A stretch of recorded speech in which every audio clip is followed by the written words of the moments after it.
இப்போ நம்ம பச்சை பட்டாணி சுண்டல் பண்ண போகிறோம். பச்சை பட்டாணின்னா என்ன தெரியுமா? பீச்சில் போய் உட்காந்து தேங்காய் மாங்காய் பட்டாணி சுண்டல் விற்பான். அதை வாங்கி சாப்பிட்டு மிளகா பஜ்ஜி இதை வாங்கி சாப்பிட்டு தண்ணியில் போய் நின்றுட்டு ஹாயாக இருப்போம். இந்த பட்டாணிக்கு அவ்வளோ மவுசு உண்டு. அத்தனை ஆசையாக சாப்பிடுவோம். பண்ணிடலாமா? பண்ணிடலாம். 2 ஸ்பூன் எண்ணெயை விடு, கடுகு போடு, கடுகு வடிக்கிட்டா கடலைப்பருப்பு, பெருங்காயம் வதக்கிக்கோ கொஞ்சம். பச்சை மிளகாய் போடு.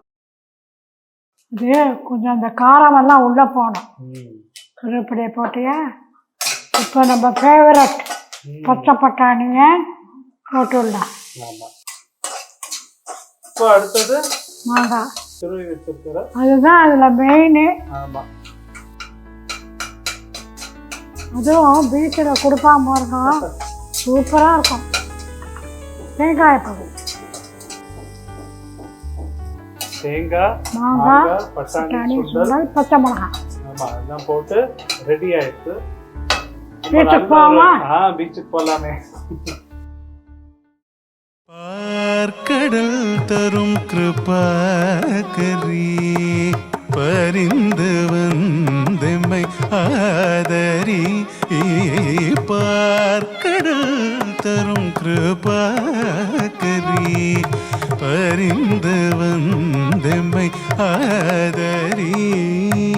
பங்கஜமலர் வளரனையே கடை கண்பார் ராமதாசன் பணியும். பங்கஜமலர் வளரனையே கடை கண்பார் ராமதாசன் பணியும். மகாலட்சுமி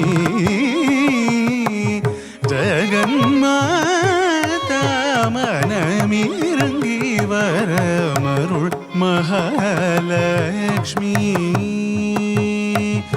ஜெகன்மா